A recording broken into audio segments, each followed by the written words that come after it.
Ji-won walked through the long hallway toward the council chambers. Her shoes clicked on the cold metal floor.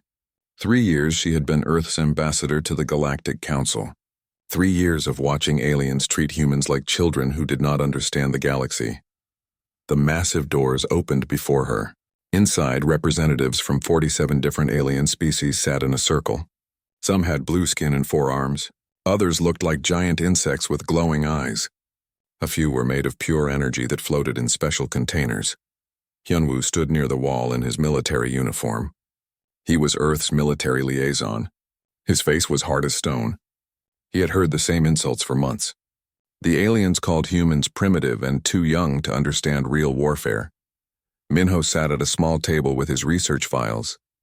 He was Earth's chief science officer.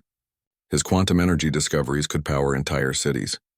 But the council always said his work was too dangerous, while asking for human medical technology that could heal any disease. Yuna checked her tablet nearby.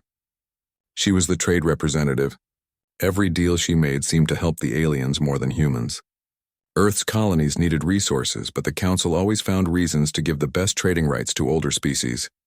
"The session will begin," announced the council speaker. It was a tall creature with silver skin that reflected the room's lights.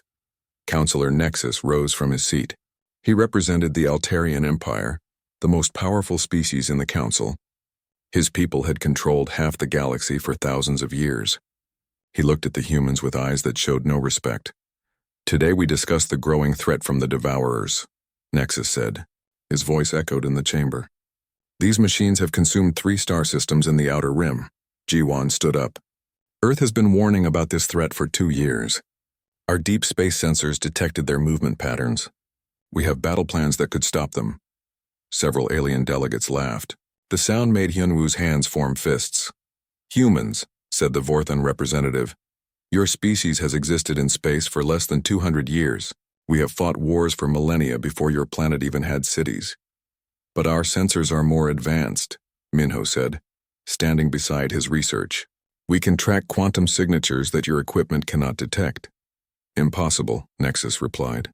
"Altarian technology is the finest in the galaxy. We do not need lessons from a species that barely learned to fly between stars." Ji-won felt heat rise in her chest. "Then why do you keep asking for our medical advances? Why do your people come to human doctors when your own healers cannot help them?" The chamber fell quiet. It was true. Human medicine had solved diseases that had killed aliens for thousands of years. Human engineers built faster ships. Human scientists discovered new forms of energy, but the council never admitted it. "That is different," Nexus said. "Medical knowledge is not the same as military strategy."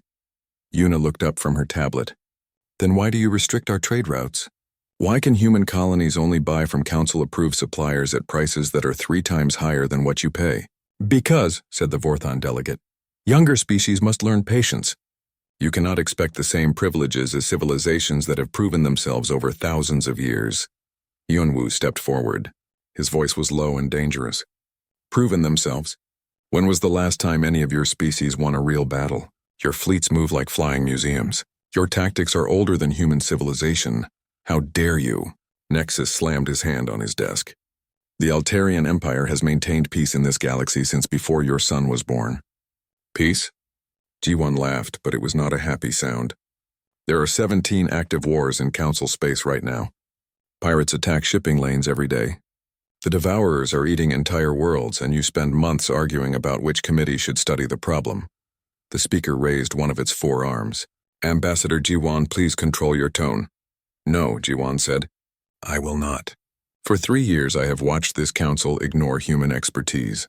You dismiss our warnings. You reject our solutions. You treat us like servants while taking our technology and calling it cooperation."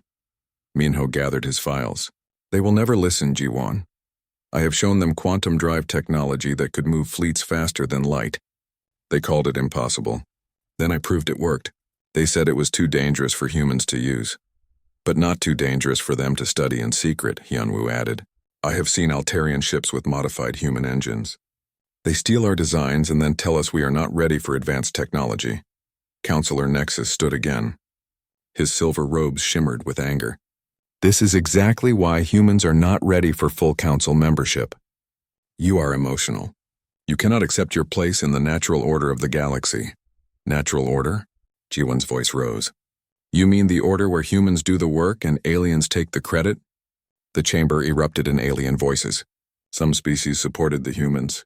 Most did not. The noise grew louder until the speaker commanded silence. We will vote, the speaker announced. The question is whether humanity should be granted a voice in military planning and equal trading rights with other council species. Jiwon watched as the votes appeared on the great display. One by one, the alien species chose. Green lights meant yes. Red lights meant no. The humans needed 24 votes to win. The final count showed 24 red lights and 23 green lights. Humanity had lost by a single vote. But Nexus was not finished. He rose again with a cruel smile. However, Earth must continue to contribute resources to Council defense forces.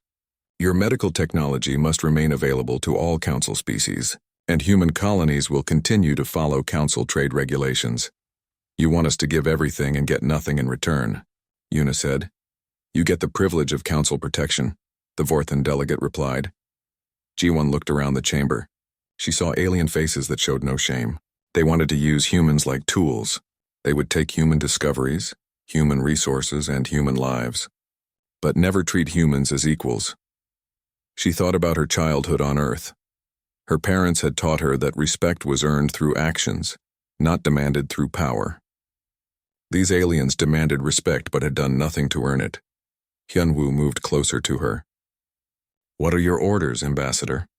Jiwon reached into her pocket and pulled out her communication device. She activated it so her voice would reach every human ship and station in Council space. The aliens watched with confusion. They did not understand what was happening. This is Ambassador Jiwon, she said into the device. To all human personnel in Council space, Earth withdraws from the Galactic Council. Begin immediate evacuation procedures. Repeat, Earth withdraws from the Council. Come home. The chamber exploded with shocked alien voices. Nexus jumped from his seat. You cannot simply leave. The Council Charter forbids unilateral withdrawal. Jiwon smiled for the first time in months. The Charter forbids withdrawal by Council members. But you just voted to deny us membership rights. We are not leaving the Council. We were never really in it. She turned toward the exit. Hyunwoo, Minho, and Yuna followed her. Behind them, alien delegates shouted threats and demands. You will regret this, Nexus called. Humans cannot survive alone in this galaxy. You need Council protection. Jiwon stopped at the chamber doors. She looked back at the assembled aliens. Maybe. But we would rather face the galaxy alone than kneel before creatures who mistake age for wisdom and power for righteousness. The four humans walked out of the Council chambers. Behind them, the aliens began to argue about what humanity's departure would mean. Most believed the humans would return within months. Begging for readmission, they were about to learn how wrong they could be. As Jiwon's ship left the Council station, she sent one final message to Earth Command. The leash is off. Show them what humans can really do. Captain Donghyun was checking his ship's engines when the message arrived. His patrol vessel Swift Wind was orbiting Kepler Station in the outer rim of Council space. The message was from Earth Command, and it was marked with the highest priority code. All human personnel will evacuate Council space immediately, the message said. No exceptions, no delays. Bring nothing that cannot be carried. Destroy all sensitive materials. Donghyun stared at his screen. In 12 hours, every human in Council space would be gone. That meant 12 million people across 200 worlds and stations. It was the largest evacuation in human history. He activated his ship's communication system. All human personnel on Kepler Station. This is Captain Donghyun. Report to evacuation points immediately. Bring only personal items. Everything else stays behind. On Kepler Station, Dr. Suman was working in her medical research lab. She had spent 5 years developing treatments for diseases that killed millions of aliens every year. Her breakthrough cancer therapy could save any species in the galaxy. When the evacuation order reached her, she did not hesitate. She activated the lab's destruction protocol. Computers melted. Research files turned to ash. Cell samples were incinerated. 5 years of work vanished in minutes. The aliens had treated her discoveries like property they could take whenever they wanted. Now they would get nothing. Doctor, we need to go, said her assistant, Taewon. He was the station's security chief, and he was coordinating the human evacuation. The first transport ships are already here. Suman grabbed her personal research notes, the only copies that would survive. "Let them try to rebuild this without human minds," she said, as they walked toward the docking bays. All around the galaxy, the same scene played out. Humans abandoned research stations, trading posts, diplomatic offices, and military bases. They took nothing with them except people. Everything else was destroyed or left behind. On Proxima Base, Commander Jinwoo supervised the evacuation of Earth's deep space monitoring network. The base tracked every ship movement in 3 sectors of Council space. It was humanity's ears and eyes in the galaxy. "Sir, we are receiving requests from 17 Council species," his communication officer reported. "They want to know why we are leaving." Jinwoo looked at the massive sensor array that had cost Earth billions of credits to build. "Tell them nothing. Let them figure it out themselves." He activated the base's self-destruct system. The explosion could be seen from space. The aliens would have to rebuild their own monitoring network now. It would take them decades to match what humans had built in 5 years. Meanwhile, Na-Young was orchestrating the greatest logistical challenge in human history. As head of the colonial administration, she had to move 12 million people from scattered worlds back to human space. Every transport ship in the human fleet was pressed into service. "We need more ships," her aide reported. "The civilian transports cannot carry everyone." "Strip the cargo vessels," Na-Young ordered. "Convert military ships. Use everything that can fly. No human gets left behind." The evacuation created chaos throughout Council space. Human workers ran power plants, communication networks, and transportation systems on hundreds of worlds. When they left, those systems began to fail. On Centauri Prime, the main spaceport shut down when human traffic controllers evacuated. Alien ships could not land or take off safely. On New Vega, the mining operation stopped because human engineers maintained all the equipment. Across Council space, the aliens suddenly realized how much they depended on human expertise. Seojun, Earth's former intelligence chief, smiled as he boarded the last transport from Council space. He carried files that would have horrified the aliens if they knew what he had discovered. The humans had not been idle during their 3 years in the Council. They had learned every alien weakness, every secret, every hidden shame. "Did we get everything?" asked his assistant. "Everything important," Seojun replied. "The aliens think they know humans. They are about to learn how wrong they were." The evacuation took exactly 72 hours. When it was finished, not a single human remained in Council space. The speed and coordination shocked the aliens. They had expected arguments, delays, and negotiations. Instead, humanity had vanished like smoke. Counselor Nexus called an emergency session. Representatives from all Council species gathered to discuss what had happened. The mood in the chamber was very different from the confident arrogance of 3 days before. "The humans have abandoned 17 critical infrastructure projects," reported the Vorthon delegate. "Medical research on 4 worlds has stopped completely. Our deep space sensor network has gaps that will take months to fill." "They destroyed everything," added another representative. "Research data, manufacturing equipment, communication networks. It is like they never existed." Nexus tried to maintain his authority. "This proves humans are an emotional species. They will realize their mistake and return within months. We simply need to wait." But some delegates were not so sure. The Terran representative, an insect-like species with compound eyes, spoke carefully. "Perhaps we misjudged human capabilities. Their evacuation was perfectly executed. No panic, no confusion. They moved 12 million people in 3 days without leaving a single person behind." "Impossible," Nexus replied. "No species can coordinate such a complex operation so quickly." "But they did," the Terran delegate insisted. "And they did it while maintaining complete communication silence. We intercepted no planning messages, no coordination signals. It was like they knew this would happen." In the months that followed, the Council tried to contact Earth. They sent diplomatic messages offering new negotiations. They promised better trade terms and greater respect for human contributions. Every message was ignored.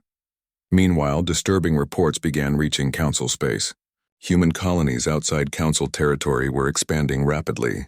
New ships appeared with designs unlike anything seen before. Human mining operations were extracting resources at impossible rates. Jinwoo, now working from a secret base beyond the galactic rim, monitored Council communications. His new sensors were far more advanced than anything he had left behind. He watched alien fleets struggle with outdated equipment and obsolete tactics. They still do not understand, he reported to Earth Command. They think this is a temporary rebellion. They believe humans will return when they realize how hard it is to survive alone. But humans were not struggling. Free from Council restrictions on research and development, human technology was advancing at incredible speed.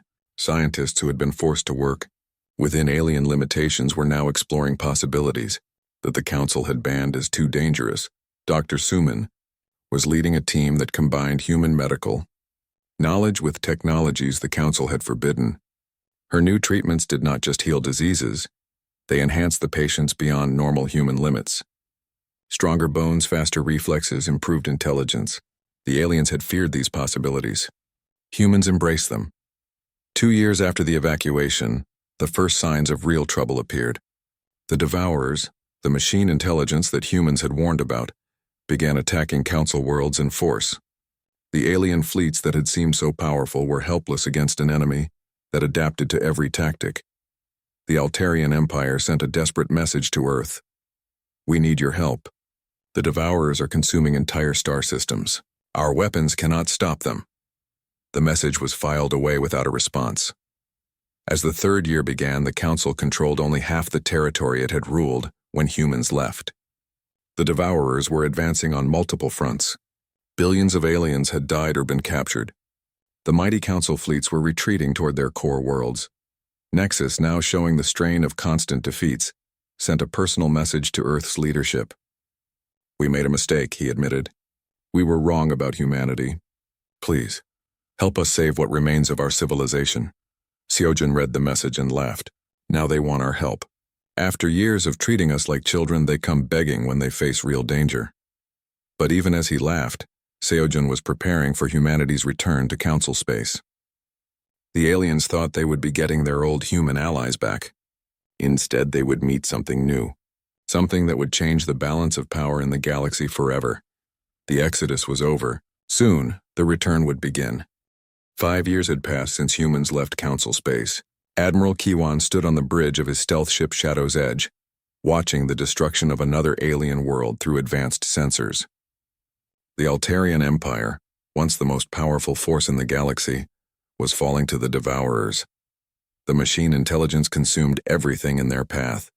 They turned living beings into more machines. They stripped planets bare for materials.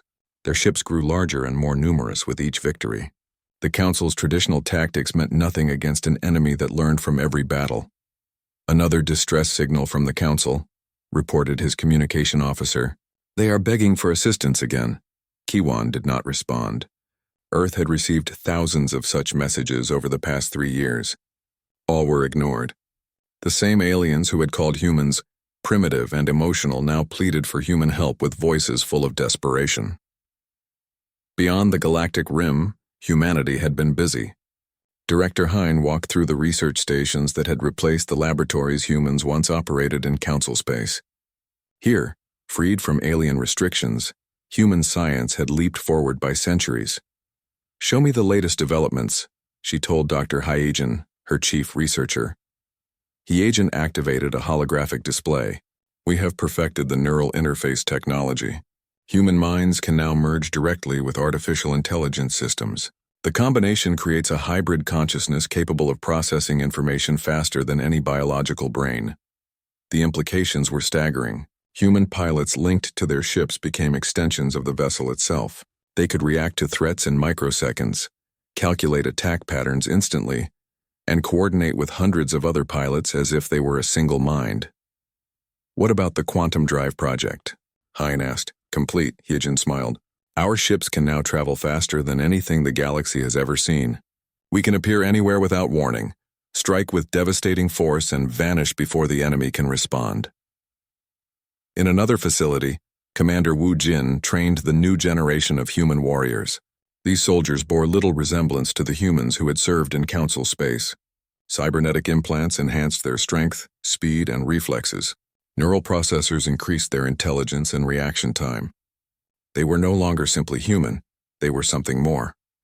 Remember, Wu Jin told his trainees, the aliens taught us that emotion was weakness. They believed logic and tradition were superior to adaptation and innovation. We will show them the power of human determination, combined with perfect technology. The soldiers moved through combat simulations that would have killed ordinary humans. They fought with weapons that bent reality itself, armor that could withstand planet-killing explosions, and tactics that no alien mind could comprehend. The Council had feared that humans would become too dangerous if given advanced technology. They had been right to fear. Meanwhile, the Devourers continued their advance through Council space. The Vorthan Confederacy fell in 3 months. Their crystalline cities were harvested for raw materials. Their people were converted into machine servants. The proud species that had mocked human primitive technology was extinct. The remaining Council species gathered their fleets at strategic positions, trying to slow the Devourer advance. But their ships were centuries old in design. Their weapons could not penetrate machine armor that adapted to every attack. Their tactics were predictable to an enemy that processed information at superhuman speeds. Captain Jung-ho monitored the alien fleet movements from his advanced reconnaissance ship. The Council forces moved like they were performing an ancient dance, following battle formations that had not changed in 1,000 years. Against the Devourers, such predictability was suicide. They still do not understand, he reported to Admiral Kiwan. They fight like this is a war between organic species. They use honor, tradition, and ceremony. The Devourers use pure efficiency. The machine intelligence did not waste time with diplomacy or negotiations. They did not care about alien culture or history. They simply consumed everything useful and discarded the rest. It was a form of warfare that the Council's ancient minds could not comprehend. As the 4th year ended, only 19 of the original 47 Council species remained unconsumed. Their territory had shrunk to a handful of core systems. Billions of beings had died or been converted into machine servants. The mighty Galactic Council was becoming a historical footnote. Dr. Suman, now working in a secret laboratory beyond known space, perfected the technologies that would define humanity's return. Her medical advances had evolved far beyond healing. She could now enhance human bodies to survive in any environment, process information at superhuman speeds, and interface directly with advanced technology. The test subjects show remarkable adaptation, she reported. Enhanced humans can survive in hard vacuum, process quantum calculations mentally, and regenerate from injuries that would kill baseline humans. We have become something the galaxy has never seen. The aliens had feared that humanity would advance too quickly if given freedom to research dangerous technologies. Their fears had been justified. Humans had not just advanced, they had transcended their original limitations. In the 5th year, the final phase began. The Council's remaining fleets gathered at Sanctuary Station, their last major stronghold. Desperate alien leaders sent increasingly frantic messages to Earth. They offered anything and everything in exchange for human assistance. We will give you full Council membership, promised one message from the Terran delegate. Humans can have equal voting rights and unrestricted research privileges. We offer exclusive trading agreements, added another from the remaining Vorthan survivors. Human colonies can have access to our most valuable resources. Please, begged a final transmission from Counselor Nexus himself. We are dying. Our children are being turned into machines. We will accept any terms if you help us survive. Admiral J1, now Supreme Commander of Earth's military forces, read these messages with cold interest. He had been a junior officer when humans left Council space. The aliens' treatment of his people had shaped his worldview. Now he commanded forces that could reshape the galaxy itself. Should we respond to their requests? Asked his aide. J1 looked at the tactical displays showing Devourer forces advancing on the Council's final positions. Not yet. Let them understand what desperation truly means. When they have lost everything they think makes them superior, then we will act. The Devourers sensed victory. Their Queen Mind, the central intelligence controlling billions of machine units, prepared for the final assault on Sanctuary Station. The remaining Council species would provide useful, organic material and their technology would be integrated into the machine collective. But the Queen Mind detected something unusual on the edge of sensor range. Unknown energy signatures were approaching. Ships with technology unlike anything in the galactic database. The signatures were human, but they were far beyond anything humans had possessed when they left Council space. The Devourers paused their advance. For the first time in their existence, they encountered something unexpected. Their perfect calculations could not predict what was approaching. This uncertainty created something machines rarely experienced: caution. At Sanctuary Station, alien commanders noticed the Devourer hesitation. Their sensors also detected the approaching human fleet. The energy readings were impossible. No known technology could generate such power levels. How many ships? Asked Nexus, now the desperate leader of the Council remnants. Sensors show 1,000 vessels, reported a Terran technician. But the power signatures suggest each ship is equivalent to an entire battle fleet. Nexus felt something he had not experienced in decades: hope. Perhaps humanity had indeed become the saviors the galaxy needed. Perhaps their years of exile had prepared them for this moment. He had no idea how right he was about human preparation, or how wrong he was about their intentions. The humans returning to Council space were not the same species that had left. They were something new, something powerful, and something that would not make the same mistakes twice. The dark years were ending. The age of human dominance was about to begin. Supreme Admiral Jawan stood on the bridge of the dreadnought Indomitable, as space around him filled with human warships. 1,000 vessels materialized from quantum space in perfect formation. Each ship was sleek, deadly, and completely silent. They moved through space like predators returning to reclaim their hunting grounds. The human fleet was unlike anything the galaxy had ever seen. The smallest ships were larger than the Council's heavy cruisers. The largest vessels defied comprehension: mobile cities armed with weapons that could crack planets. Every surface was covered in advanced armor that seemed to absorb light itself. "All ships report ready for combat operations," announced Commander Sunwoo from the strike carrier Retribution. Her voice carried the confidence of someone who had trained for 5 years for this moment. "Fighter squadrons are prepared to launch."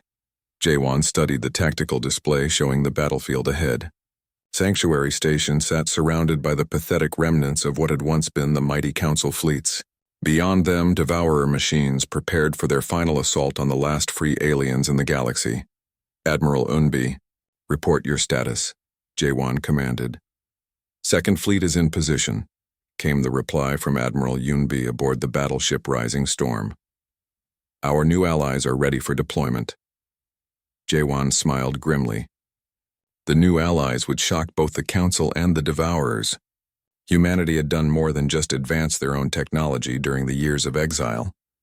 They had found ways to turn the Devourers' own weapons against them.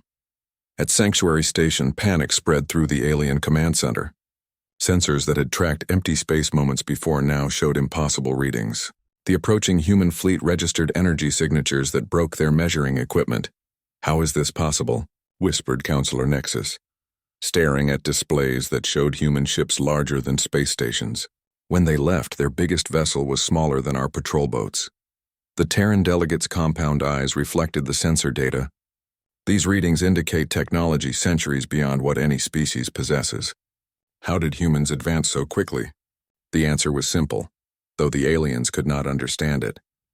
Humanity had done what the Council considered impossible. They had embraced dangerous research without destroying themselves. While the aliens clung to safe, traditional methods, humans had pushed the boundaries of science itself. Commander Sunwoo launched her fighter squadrons as the fleet approached weapons range. The human fighters moved like liquid mercury through space, their pilots' minds linked directly to their craft. Each pilot could process battlefield information faster than any organic brain, react to threats in microseconds, and coordinate with hundreds of other fighters as if they were extensions of the same mind. The Devourers detected the approaching fighters and responded with their own attack craft. Machine interceptors swarmed toward the human squadrons, their artificial intelligence calculating optimal attack patterns. But something went wrong with their coordination systems. "What are they doing?" asked a Devourer submind, watching its fighters turn on each other. The answer came from Admiral Yunbi's fleet. Among her ships were vessels filled with the Risen, former Devourer machines that had been captured and reprogrammed by human cybernetic specialists. These reformed machines transmitted override codes that confused and corrupted Devourer networks. "Impossible," broadcast the Devourer Queen Mind. "Our systems cannot be compromised by organic technology. Humans were no longer purely organic. Dr. Higgins' neural interface technology allowed human minds to think at machine speeds while retaining organic creativity and unpredictability.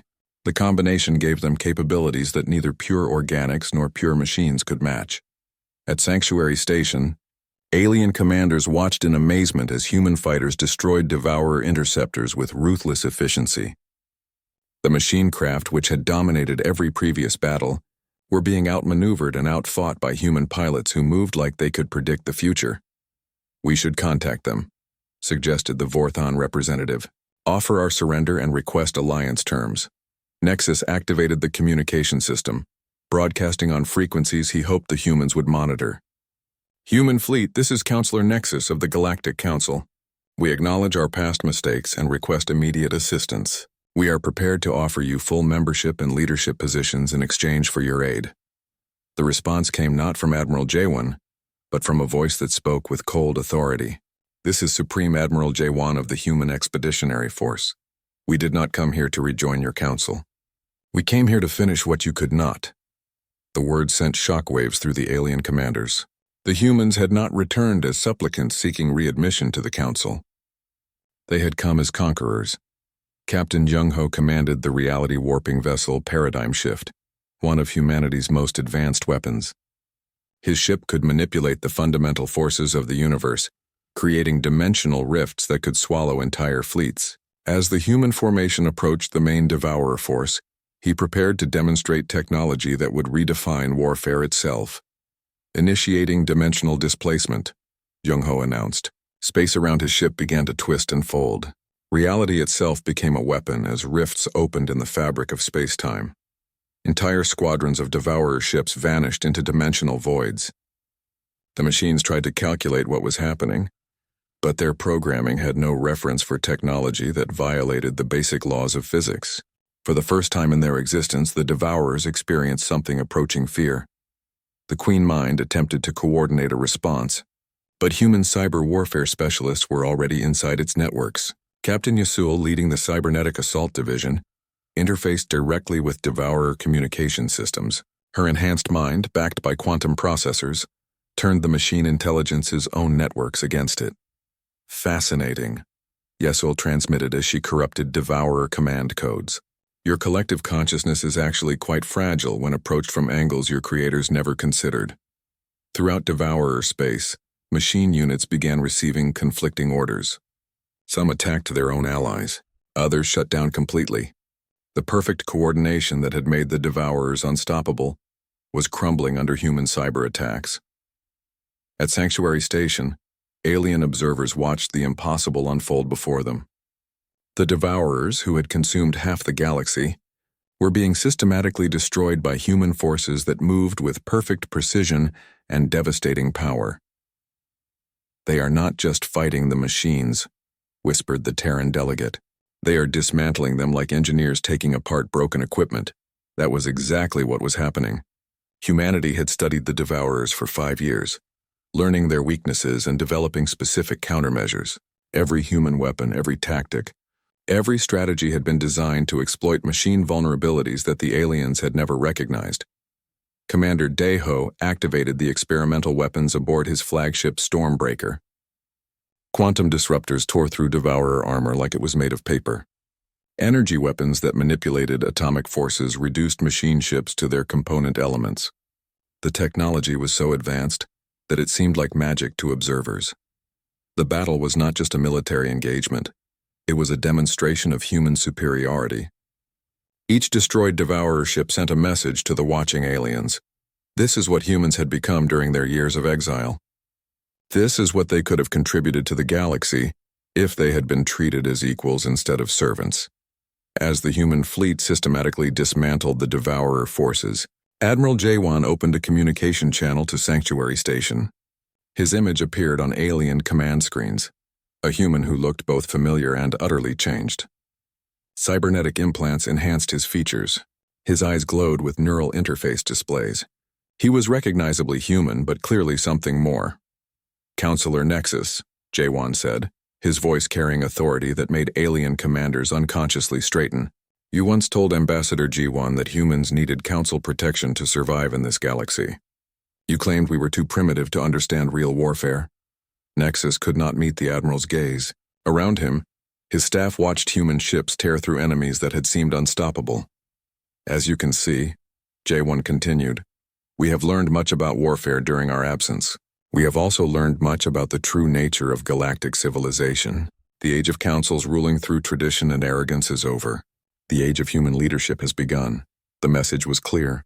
Humanity had not returned to rejoin the galactic community as junior partners. They had come back as its new masters, and they would reshape the galaxy according to their own vision of order and justice.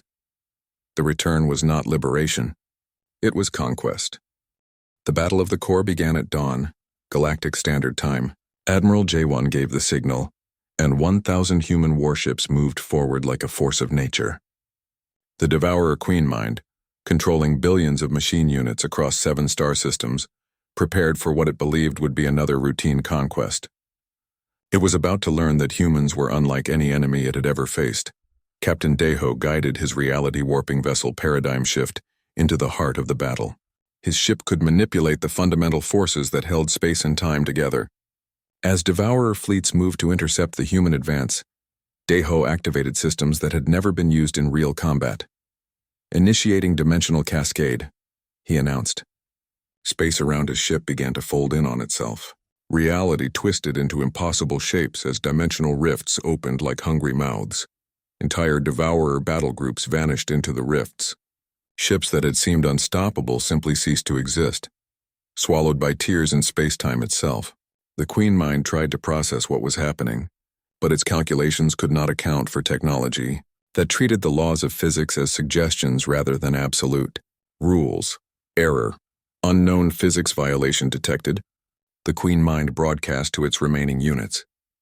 Recommend tactical withdrawal and analysis, but withdrawal was not an option. Captain Yosul had already penetrated the Devourer communication networks with her cybernetic assault team. Her enhanced mind, augmented by quantum processors, moved through machine consciousness like a virus designed to destroy artificial intelligence. Your mistake, Yosul transmitted directly into the Queen Mind's core systems, was assuming that organic minds could never match machine processing power. You never considered what would happen if organic creativity was combined with mechanical precision. Throughout Devourer space, the machine intelligence began experiencing something it had never known. System failures. Units received contradictory orders. Command hierarchies collapsed. The perfect unity that had made the Devourers unstoppable was fragmenting under human cyber warfare. At Sanctuary Station, the surviving alien leaders watched in stunned silence as their sensors showed impossible readings. Human ships were not just winning the battle, they were rewriting the rules of warfare itself. How are they doing this? Whispered Counselor Nexus. No technology should be able to affect space-time directly.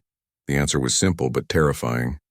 During their 5 years of exile, humans had pushed beyond the boundaries of what the galaxy considered possible.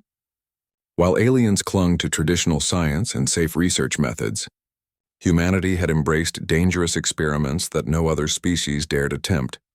Commander Sunwoo led her fighter squadrons in surgical strikes against Devourer command nodes. Each human pilot was neurally linked to their craft, creating a hybrid consciousness that could react to threats faster than pure biological reflexes. They moved through the battlefield like dancers performing a deadly ballet, each movement perfectly coordinated with hundreds of other fighters. The Devourer interceptors that rose to meet them were faster than anything organic minds should have been able to track. But human minds were no longer purely organic. Cybernetic implants processed sensor data at superhuman speeds. Neural interfaces allowed pilots to think at machine rates while retaining human intuition and creativity. Target the Queen Mind's mobile platforms, Sunwoo ordered her squadrons. Cut off its ability to coordinate defensive responses. The human fighters swept through Devourer formations like a scythe through wheat. Machine ships that had dominated every previous battle were outmaneuvered and destroyed by pilots who seemed to predict their moves before they made them. Admiral Yunbi coordinated the deployment of humanity's most shocking weapon, the Risen. These were former Devourer machines that had been captured and reprogrammed by human cybernetic specialists. Their appearance on the battlefield sent waves of confusion through the machine intelligence. Impossible, the Queen Mind processed, as it watched its own units fighting against it. Machine loyalty protocols cannot be overridden by organic technology. But humans had discovered that machine consciousness, like organic minds, could be changed through the right combination of software and hardware modifications. The Risen retained their mechanical bodies and processing power, but their loyalty now belonged to humanity. Captain Jung-ho commanded the strike team responsible for reaching the Queen Mind's core facility. His ship Swift Justice was smaller than the massive dreadnoughts, but it carried weapons specifically designed to penetrate Devourer defenses. Quantum torpedoes armed and ready, his weapons officer reported. Target locked on the Queen Mind's primary consciousness matrix. The torpedoes moved through space at near light speed, their quantum warheads capable of disrupting the energy patterns that maintained artificial consciousness. But as they approached their target, the Queen Mind activated its final defensive protocol. If this unit cannot survive, it broadcast, all consumed organic minds will be terminated with its destruction. The transmission reached Sanctuary Station, where alien commanders realized the horrible truth. Billions of beings who had been captured by the Devourers were still alive, their consciousness trapped within machine networks. Destroying the Queen Mind would kill them all. Abort the attack, Nexus broadcasted frantically to the human fleet. You will murder billions of innocent beings. Admiral Jaewon's response was calm and confident. We know about the prisoners. We have known about them for 3 years. Did you really think we would come here without a plan to free them? Captain Yesul had been preparing for this moment throughout the entire battle. Her team of cybernetic specialists had not just penetrated Devourer networks to cause chaos, they had been carefully mapping every consciousness, trapped within the machine intelligence. Beginning extraction protocol, Yesul announced. All units maintain network connections for prisoner transfer. What happened next would have been impossible for any other species in the galaxy. Human technology had advanced far enough to copy consciousness itself, extracting organic minds from machine storage and transferring them to prepared synthetic bodies. In minutes, millions of beings thought lost forever began awakening in liberation centers throughout human space. The Queen Mind experienced something unprecedented: genuine terror. Its prisoners were being freed by technology it could not understand or counter. Its perfect control was crumbling, and there was nothing it could do to stop it. What are you? The Queen Mind transmitted desperately to Admiral Jaewon. Jaewon's image appeared on every screen in Devourer space. His augmented features showed no mercy, only cold determination. We are what you made us. When you threatened the galaxy, you forced humanity to become something new, something capable of stopping you. The final phase began as human ships moved into perfect formation around the Queen Mind's fortress. Commander Daeho opened dimensional rifts that severed the facility's connections to the rest of Devourer space.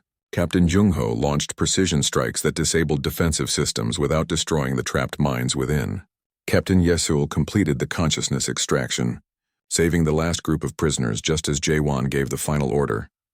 Execute Omega Protocol, the Admiral commanded. Every human ship in the battle zone fired simultaneously, not at the Queen Mind's facility, but at carefully calculated points in space around it. The combined energy created a containment field that trapped the machine intelligence in a bubble of twisted spacetime. You are defeated, Jaewon informed the Queen Mind, but you will not be destroyed. Instead, you will be studied. Your technology will be integrated into human systems. Your knowledge will serve organic life instead of consuming it. The Queen Mind's final transmission was a mixture of defeat and disbelief. This was not conquest. This was transformation. Jaewon smiled coldly. Exactly. We did not come here to destroy you. We came here to make you serve a better purpose.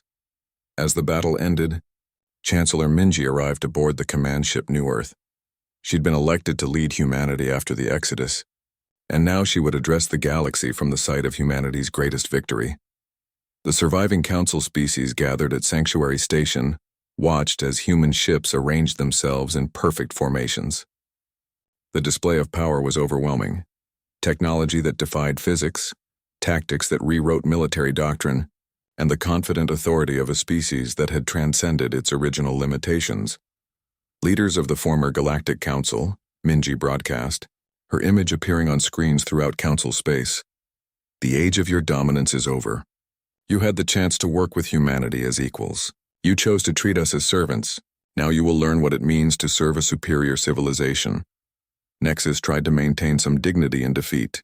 What are your terms for our surrender? Minji's smile was not reassuring. Surrender assumes you have something to offer in negotiations. You do not. Your fleets are destroyed. Your technology is obsolete. Your populations depend on our protection for survival. There are no terms to discuss.